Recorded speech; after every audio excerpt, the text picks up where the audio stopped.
Hi, folks. This is Mark by Mark A. Foster, Ph.D., for the Institute for Dialectical Metarealism. Ideal types, a term coined by the classical sociologist Max Weber. I am a Marxist, not a Weberian. And as a Marxist, I would argue that Max Weber developed a kind of watered-down version of Marxism. For example, according to Marxism, capitalism emerged from feudalism.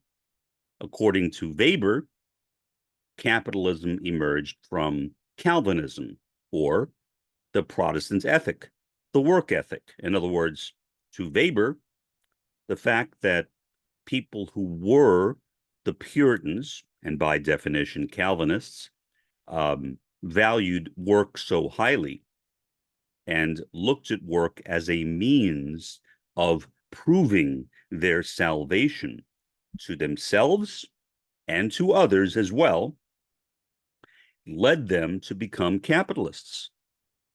They then began to start businesses, according to Weber, and that was the beginning of capitalism. So Weber said. Is that true? I don't think so. But that was Weber's idea that he expressed in his book, The Protestant Ethic and the Spirit of Capitalism, an example of pure ontological idealism, very different from Karl Marx and Friedrich Engels' approach to how capitalism started. So, when we look at Max Weber, there are many different things that Max Weber said. Most of them I don't find to be terribly useful. And I think if you were to ask most Marxist sociologists that question, they would agree with me. But I don't want to throw out the baby with the bathwater. There are some aspects of Weber's work that I think can be redeemed and used despite the overall insignificance of his work, relative insignificance of his work, which obviously is something that would be challenged by a Weberian sociologist. But regardless, one thing in particular that I think is worthy of being discussed, and that is his notion of ideal types. You notice that ideal types has the word ideal in it. The word idealism also has the word ideal in it. Why? Because of German idealism.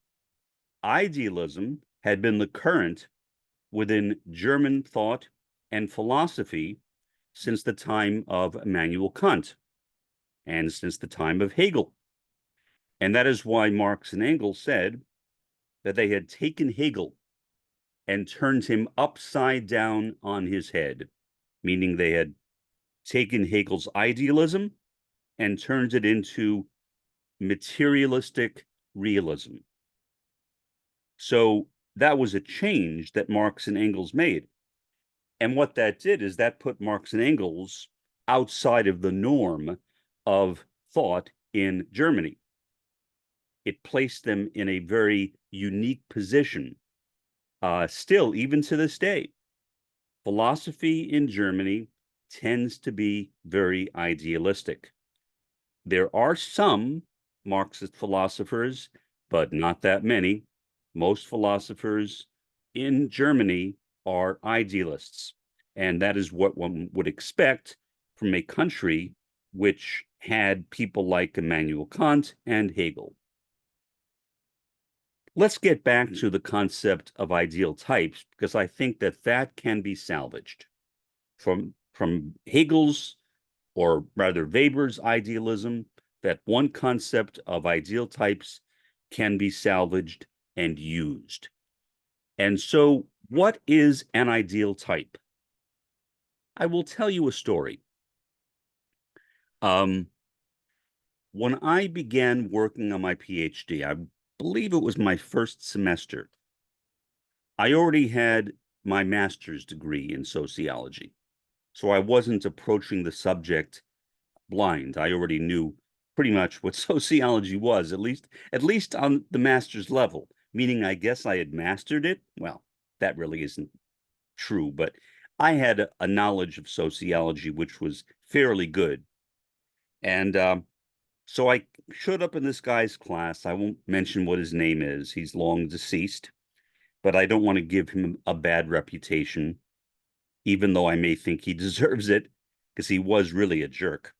I know how he treated some people, but I won't get into that here. Um, First day of class, he said, I want you to write a 20-page paper on a chair as an ideal type. And we all kind of looked at each other. A chair? Okay. Well, we did it. I did it. I typed up a paper on a chair. Yeah, there were typewriters back then. There were no computers in the way we think of them now. And then I turned in the typewritten paper to this professor, as did everyone else in the class, as I recall. I don't think anyone protested. As soon as the papers were piled up on his desk, he picked them up into a single pile and he tore them in half. Yeah. All of us were understandably annoyed. I wouldn't say angry, but annoyed at what this guy had done. He was arrogant. He was a very arrogant man. He thought he knew everything, literally everything, and he knew nothing. His knowledge of sociology was very, very limited. For example, one time there was a case brought against him on the college campus because he wrote a paper, or he claimed that he wrote a paper, but the paper was actually written by his research assistant, and he gave that research assistant no credit. And so this guy was actually penalized. I'm not sure exactly what the penalty was, because usually that kind of information is private and does not get out. In fact, knowing as much as I do surprises me, but eventually something like that is going to leak out. So again, this professor was not the most ethical person in the world. So after he had given a lecture, after ripping these papers in half on ideal types, he said, now I want you to write a real paper on ideal types. Fortunately, I had a copy of the original paper I wrote. I don't know if anybody else did, but I keep a copy of everything. That's just the way I am. And so I said, let me see. Should I do this or should I not? Yeah, I should. I turned in the original paper I wrote with absolutely no modifications, meaning I did not take into consideration his lecture. And guess what? I got an A on the paper. I don't know about other people. Maybe they did well, maybe not. I assume that everyone did well. In fact, my guess, although I can't prove it, is that the guy didn't even read the papers. He simply gave all the papers A's. That's my guess. But maybe that's just the fact that I don't like him coming through. It could be that. In any event, what is an ideal type according to Max Weber? Well, the paper that I wrote was about a chair. The chair as an ideal type. An ideal type is a construction in your mind or on paper of what a perfect exemplar would be of something. So if you had to describe what a perfect chair would be, kind of a an exemplar or a paradigm of a chair that can be used to evaluate whether other objects are or are not chairs, then you would find that information in the ideal type. So, for example, one could say, well, how is a chair different from a couch? They're close. They're close. I mean, a love seat, I guess you could debate whether a love seat is a chair or a couch. It's kind of in the middle, but classically, a couch is long. Classically, a chair is short. Now, there are different types of chairs. There are easy chairs. There are reclining chairs. There are desk chairs, but still they are relatively in the same basic shape. So they are all basically chairs. And so I described that in 20 pages. Yeah, 20 pages. I went into excruciating detail on what a perfect chair would be. And so that was an ideal type. That was an example of an ideal type. Now, chairs are kind of irrelevant to our discussion here. I mean, in my podcast, I could care less about chairs. In fact, I wish that this professor would have picked a more sociologically relevant thing to have us write about, but he did what he wanted to do. Honestly, I think he chose a chair to intimidate us. But again, I can't prove that, but I suspect it.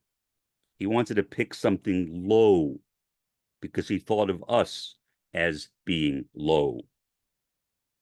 Onto the subject and away from my disdain from this individual. Colonialism and indigenism, two distinct ideal types. Distinct, right? Very distinct. Let's start with colonialism. One of the best ways to characterize an ideal type is by contrasting it with things that are not in that type. So, for example, say I was talking about colonialism in the US. We have not had that many colonies in the US, but some, and contrasted it with a dependency. Dependencies and colonies are close in the US, but not exactly the same. Colonies generally don't have that many rights. If you go back to the American Revolution, why was it fought? Taxation without representation. America, or Americans, future Americans, demanded to the royal crown more rights, more representation in the parliament. King George said no. I suspect if he could go back, he would have changed his mind, but he said no. That sparked the Revolutionary War. And I would imagine that King George was relatively confident that British troops would win. The advantage that troops in what became the United States had was that they were familiar with the territory. And that is always an advantage in a war. Even if your opponent has superior fighting power, the fact that you know where things are, you know where the mountains are, the trees are, the caves are, gives you an upper hand. And so the future Americans, the residents of what became the United States, had that knowledge. The British did not. And so, as you all know, the Americans won the Revolutionary War, and the United States became an independent country. So that is an example of a colony. Colonies generally have very limited rights and freedoms.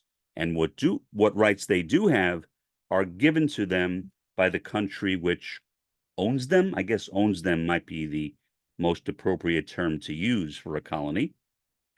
Then you have the concept of a dependency. Dependencies are close to colonies, but not precisely the same. I can think of two dependencies that we have in the United States. One is Puerto Rico. The other is Washington, D.C., the District of Columbia. They are very different, but they both share some common characteristics. They have more rights than colonies, but not as many rights as states do. In the last round of voting in Puerto Rico, Puerto Ricans were given a choice between three things: whether they wanted Puerto Rico to continue being a dependency, whether they wanted Puerto Rico to become an independent country, or whether they wanted Puerto Rico to become the 51st state. Again, in the last round of voting, Puerto Ricans chose the last of the three options. They chose to become a state of the United States. That was several years ago. What has happened? Nothing. Nothing at all.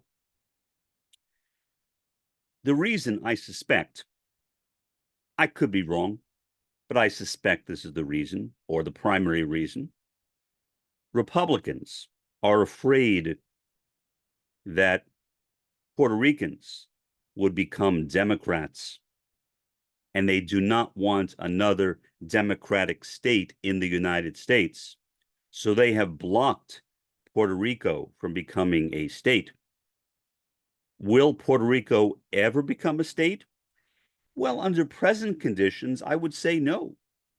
There would need to be a change in the status quo of the United States. Will that happen? It could, but I see no chance of that happening right now. So again, dependencies have more rights than colonies. Puerto Rico has its own government. It collects its own taxes. In a way, it is kind of independent of the United States, but not entirely, because it is subordinate to the United States. For example, there is no Puerto Rican military. Puerto Rico relies upon the military of the United States. Washington, D.C., another dependency. Again, more rights than a colony. In fact, when you drive from Maryland or Virginia into Washington, D.C., you would not even know without looking at the signs that you're entering into a dependency, but you are. The people in Washington, D.C. do not have as many rights as the people in Maryland and in Virginia. They are subordinate to the rest of the states in the United States. Now, would Washington, D.C. like to become a state of the United States? Yes. Yes. There would have to be some accommodation made for the federal district of Washington, D.C., because based on the Constitution, the federal district cannot be a state. So you take out the federal district, I guess, make a circle out of it, and the rest of Washington, D.C., which is most of it, would become the state, and the federal district, I guess, would remain as the District of Columbia. And I guess Washington, D.C. itself could choose whatever name it wants to be called. I have read various proposals, but who cares? It's not going to happen, at least not anytime in the future. So again, the same problem. Washington, D.C. is a predominantly Democratic district. If it became a state, it would become a predominantly Democratic state. The GOP doesn't want that. The Electoral College doesn't want that. That would be one less state to support the GOP in the Electoral College. And as we know, the Electoral College is the opposite of democracy. When Americans talk about the Electoral College to people who are not Americans, they say, "And you live in a democracy?" Well, I would say a bourgeois democracy, but even a bourgeois democracy, it's not even that. It's something else. I mean, the Electoral College is really a kind of dictatorship, really a dictatorship of the small states, because a state as small as Montana, North Dakota, South Dakota, Vermont has as many senators and as much of a vote in the Electoral College as a large state such as California or New York. That is not a democracy. So, again, that is the basic difference between a colony and a dependency. Now, if we look at the topic that I wanted to discuss here, the relationship between colonialism and indigenism, we can take the notion of ideal types and now apply it to those particular topics. Colonialism, as we've defined it, is a condition where people who live in a particular area are deprived of their rights, just as the 13 colonies were deprived of their rights in the English Parliament. They could not vote. Again, taxation without representation. And so colonies have relatively few rights, and they are generally dominated by one country. So in the case of the 13 colonies, they were dominated by Britain. They were not independent of Britain. They had no independence from Britain. They were entirely subservient to whatever the British Crown wanted, with no right to challenge them at all. At all.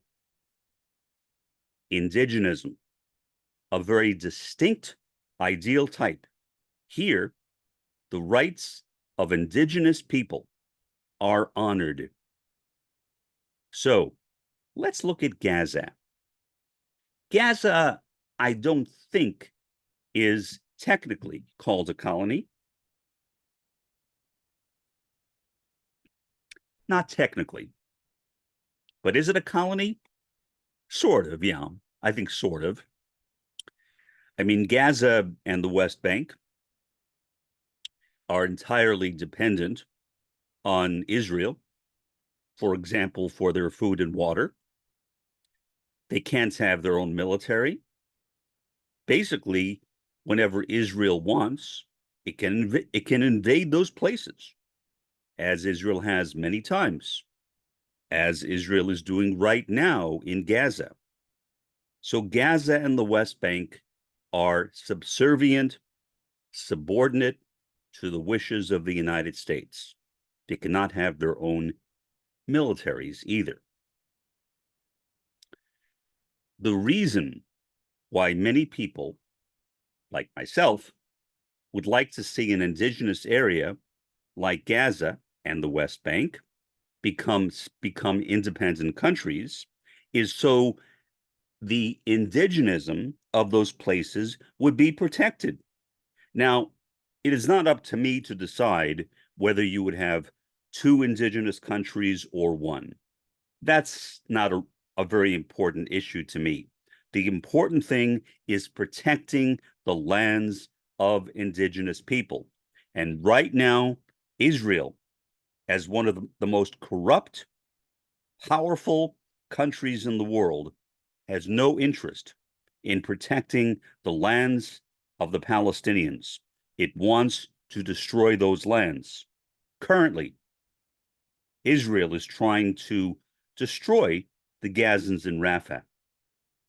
If it were not for pressure being put on them by the US, I think they would have already succeeded. They may eventually do it anyway. I don't know. They may eventually push the Gazans in Rafah into Egypt, which is on a totally different continent, Africa. Or, failing that, They may drive the Gazans into the sea. What a horrendous situation. Literally, Israel, Israelis, the Israeli leadership, and 80% of the Israeli public have no moral compass. They have no conscience. They are evil, pure evil. As a moral realist, I do not believe that morality is relative. I believe that morality is real. Morality is a part of the substance of reality. So morality is a part of who I am. It is a part of who you are. It is even a part of a chair. Everything in the universe is moral, expresses that kind of morality. And we learn that morality by living in the natural world, by being in our bodies, which are moral bodies, and by being in our universe, which is a moral universe. So we learn what is moral by being surrounded by morality at every level of existence. That is the world that we live in. And so when I look at the situation of the Palestinians, I can only say that it is an immoral situation. Why? Because as defined by the founder of critical realism, Roy Bhaskar, the basis of morality, the most essential component of morality, is liberation or emancipation from oppression, especially liberation or emancipation from capitalism. Israel is an oppressor nation. Israel is a capitalist nation. Israel is a rapidly expanding nation, slightly larger in population than the state of New Jersey, but approximately the same size geographically as the state of New Jersey. So Israel is rapidly running out of space. And so it needs Gaza, or it thinks it does. It doesn't care about the Gazans, the indigenous people of the land. It is willing to drive them out in a heartbeat. There is no morality among the fascistic Israelis. They don't care. That is evident, and it has been evident since 1948. The Israelis simply don't care. Well, except about their so-called right to exist, but I don't want to dwell on that again. Israel, the only country in the world with a right to exist. Foolish, totally foolish. No country, again, has a right to exist. A country either exists or it does not exist. And that is all. It is not based on a right. It is a fact, one way or the other. And so indigenism, which would honor the indigenous Palestinians, is an ideal type which would protect Palestinians, an ideal type which would treasure the Palestinians, or an ideal type which would treasure any indigenous community anywhere in the world. Unfortunately, nations have historically not been very kind to colonies or indigenous areas. Instead, they have treated them with disdain. Look at what's happening right now here in the US. Many Indian reservations or Native American reservations make money by gambling and other means. The states in which those Indian reservations reside, or I should say, the states which surround those reservations, are angry about that. And so now there is an attempt to stop that gambling. Now, legally, do those states have any right to do that? No. at least not according to treaty. According to treaty, those reservations are independent and sovereign. But again, like Israel, the United States can change its mind on a dime. And that is precisely what is happening right now. It is simply inconvenient for those reservations to be able to have gambling, or as with one reservation on Long Island, to sell tobacco at a vastly discounted price with no taxation. So what happens? As you are entering and leaving the reservation, there are police in all directions. Now, they can't arrest you, but they can stop you and ask to search your car, which is kind of inconvenient, and it might discourage many people from buying tobacco on those reservations, and I assume it does. It is simply oppression. The same thing that is happening to the Gazans in Gaza, except perhaps not quite as bad.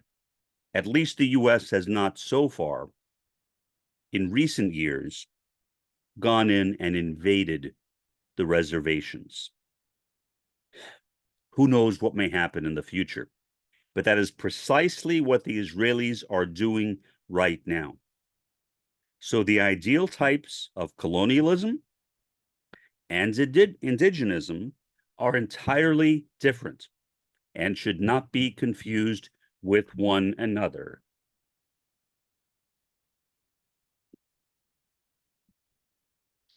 Why? Because they have nothing to do with one another. They are basically opposites. We should have a negative view against colonialism, or whatever it is that Palestine is, whether it's called a colony or something else. We should have a negative view of the status of Palestine and a positive view toward indigenism in Palestine, among Native Americans, among the Inuit people in Alaska and northern Canada, among the Maori people in New Zealand, and among the Aboriginal people in Australia. And yet, sadly, that kind of respect for indigenism and indigeneity is all too lacking in the present capitalist world system. For the time being, this has been Mark, by Mark A. Foster, Ph.D., for the Institute for Dialectical Metarealism. Have a pleasant day and an even better day tomorrow.